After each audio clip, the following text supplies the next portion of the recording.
Good day everyone, and welcome to Exile News, the weekly show that brings you all the important news and informations on Path of Exile. And the first news we got this week is actually a pretty big one, which is a Flame Totem rework. So Flame Totem is going to be one of the 2 skills that are going to be completely reworked in the 3.6 expansion. So Flame Totem is now becoming a divine themed skill, so it will interact with Consecrated Ground, and actually it will create Consecrated Ground on itself, when you place it somewhere. And as you can see, the visual is completely changed. You can see some of the visual here with the attacks going off. Also, the fiery projectile will deal physical damage, and half of it will automatically be converted to fire, which is pretty strange because it's called Flame Totem, so you would expect it to be pure fire damage, but it's not. And well, I guess this opens up to a lot of possibilities, even though it feels a bit weird. Also, it works again with the Consecrated Ground, which is different, and it's a special Consecrated Ground and grants immunity to curses to you and your allies while you're standing on it. So it's actually pretty damn good, and it might even be used as a support in some occasions against certain bosses. If maybe you don't want a curse immune flask, you can just drop your totem or whatever, or a cast when damage taken Flame Totem. That might even be a thing now. We'll see how that goes if someone finds some very useful way to use it. But anyway, the normal Consecrated Ground itself is also changing.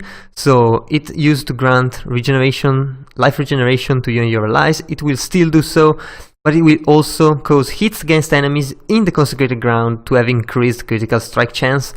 So it's much better for crit strike builds or builds that need to be critting.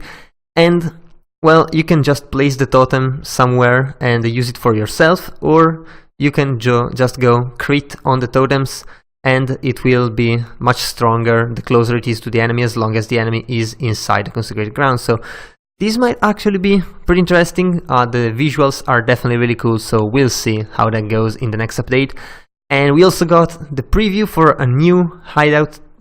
And it's not a new tile set, but it's a new tile set applied to the hideouts, and it's the Haunted Hideout, which will be available in certain areas or maps, which means that it's not cash shop only, and it can actually be acquired for free, which is absolutely amazing. And well, many expected to get new hideouts bases for a fee, but this time it seems GGG is not doing that yet, at least. I mean, they can just release all of the free bases and then charge for some of the decorations, which is what they are actually doing right now. And I think that's pretty good, because having bases that you have to charge for will kind of hinder the hideout competitions that they will definitely be doing more and more in the future. And we'll see about the hideout competition a bit later. First up, there's betrayal statistics. So this time there's a couple statistics that are different from usual, and this is what GGG intended or expected and simulated for the safe houses run by players. And you can see fortification and transportation be on the top, very small research, good intervention, and kind of a good mastermind layer close to the research safe house. But what happened is that the players didn't really run too many masterminds.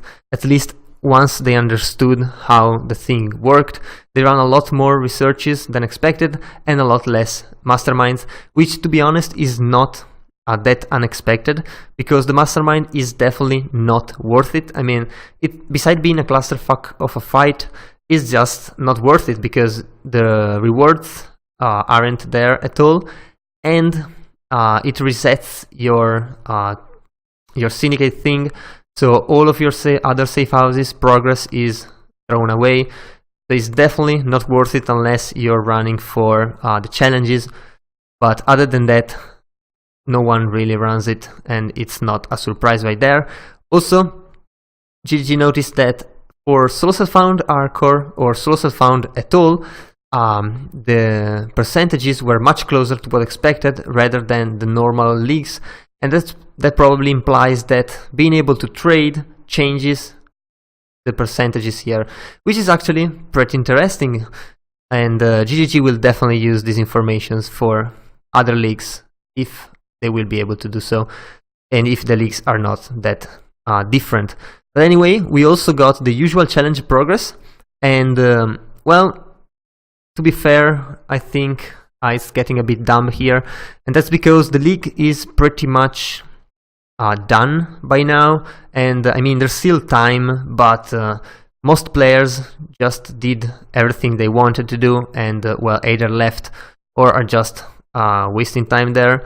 And to see that only 1% of the population made it to the 36 challenges feels a bit too much, and that is because sure, you might get some of the most hardcore player to play to get the 36 or the 40, but you are losing this way. I think you are losing most of the normal population, people who actually can't put all that much time. Also, seeing this low percentage to get a microtransaction that GGG actually has to develop kind of makes it like it's not worth it to make. It's like when they did races back in the old days, and the top reward for the races for like 1,000 points was a very cool unique, unique which was not released yet, so it was like either unique to the race or just unique as it was not released yet.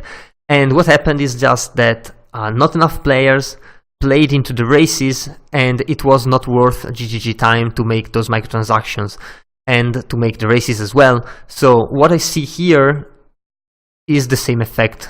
If I might be wrong, but I feel like that's the case, so I would really like for GGG to reduce the difficulty for getting at least to the 24th, because let's face it, not even 7% of the players made it to the 24, not even a quarter of the players made it to 12 challenges, and 12 is supposed to be like really easy. I mean, if you get to maps, you're probably doing 12 challenges. Instead, no, this time if you're getting to maps, you're probably getting like 6 challenges, and you can see there's a spike over here. And well, that's what it means, that most players get to here and either go straight to the 24 or just don't go at all, and this peak here is where you're losing players. So, well, I might be rambling, I might just be wanting to get the best microtransactions here, but I feel like these difficulties are not worth GGG time anymore. But anyway, we'll see how that goes with the next leagues. Also, we got the Hideout competition winners, so the competition ran for a couple months, I think, and we got a lot of winners, and they are goddamn amazing. You can check the video here, it shows the top 5 and the top 3 winners, which are absolutely amazing, and then you can check all of the top 10 winners, which are pretty damn good as well, and there's also top 30 winners, because that's how GGG does it. They tend to give something to the most people they actually can, and well, who knows, they might be even giving out a little bit more of those, just because there were so many entries, and well, GG kind of deserves a round of applause just for checking out all of the outlets that were sent in.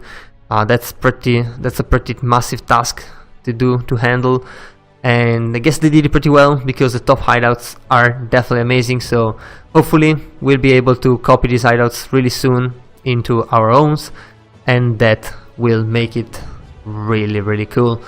And yeah, I guess that was all for this week, so if you enjoyed the video, leave a like and a comment down below. Also, if you want to remain updated every week, be sure to subscribe to my channel.